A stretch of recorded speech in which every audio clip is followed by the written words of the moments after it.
এবং বিটিভি যাতে বাংলাদেশের সংস্কৃতি এবং ঐতিহ্যের এবং বাংলাদেশের মানুষের প্রতিনিধিত্ব করতে পারে, সেজন্য বিটিভিকে নতুন করে গড়ে তোলা হচ্ছে। বিটিভি যাতে কোনো দলের, কোনো রাজনৈতিক শক্তির স্বার্থের হাতিয়ার না হয়ে ওঠে, সেই চেষ্টা আমরা করে যাচ্ছি। কাঙ্ক্ষিত সেই বৈষম্যহীন, ন্যায্য এবং সবার বাংলাদেশ গড়ে তুলবে। বাংলাদেশ আমরা দেখেছি গত 15 বছর ধরে বাংলাদেশকে একটি ভাষা, এক সংস্কৃতি এবং একটি ঐতিহ্যের গণ্ডিভুক্ত করা হয়েছে। কিন্তু বাংলাদেশ বহু সংস্কৃতির, বহু ঐতিহ্যের এবং বহু ভাষার দেশ। দীর্ঘদিন ধরে এই বৈচিত্র্যের পুরো সৌন্দর্য আমরা উপভোগ করতে পারিনি, উপলব্ধি করতে পারিনি। আমাদের অনেক প্রান্তিক জনগোষ্ঠী এবং যাদেরকে প্রান্তিক করা হয়েছে তাদেরকে সাংস্কৃতিক পরিষদ থেকে বাদ দেওয়া হয়েছে, যার কারণে সাংস্কৃতিক জায়গায় ফেসিবাদ গড়ে বসেছিল। আমরা চাই এখন থেকে আমাদের সাংস্কৃতিক কাঠামোতে সবাই জায়গা করে নিক, জাত, ধর্ম, বর্ণ নির্বিশেষে। আমাদের সংস্কৃতির শক্তি হবে অন্তর্ভুক্তি, বৈচিত্র্য এবং মানবতার সম্মিলন। আমাদের সভ্যতা হবে এই বাংলার অববাহিকায় যে বৈচিত্র্যময় সাংস্কৃতিক সম্পদ আছে এবং যেই মিলনবিন্দুর কারণে বাংলাদেশ বিশিষ্ট, সেই বিশিষ্টতার অনুসরণ।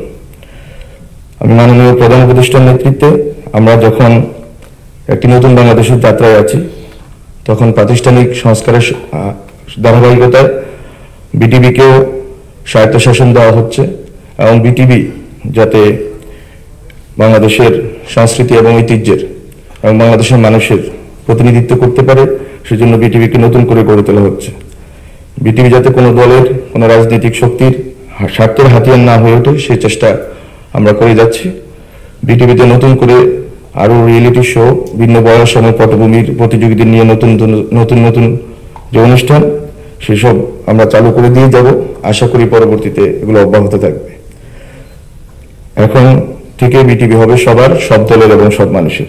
পরিশেষে আমি বিজয়ী নতুন কুড়ি 2025 প্রতিযোগীদের আন্তরিক অভিনন্দন জানাই। প্রতিযোগিতায় যারা জয়ী হয়েছেন বাংলাদেশের বিভিন্ন প্রান্তিক অঞ্চল থেকে, ধারাবাহিকভাবে যারা আজকে এই মঞ্চে পর্যন্ত এসে পৌঁছেছেন, সবাইকে অভিনন্দন জানাই। আমি অভিনন্দন জানাই তোমাদের নতুন কুড়িদের প্রতিভা, নিষ্ঠা এবং উদ্ভাবনী শক্তি আমাদের সবাইকে অনুপ্রাণিত করে। আমরা দেখেছি বাংলাদেশে গত 2-3 সপ্তাহ জুড়ে বিভিন্ন ফেসবুকে, রিলসে, ইউটিউবে মানুষ নতুনভাবে বাংলাদেশের সংস্কৃতি এবং ঐতিহ্যকে নতুনভাবে আবিষ্কার করতে পেরেছে নতুন করে সৌজন্যে।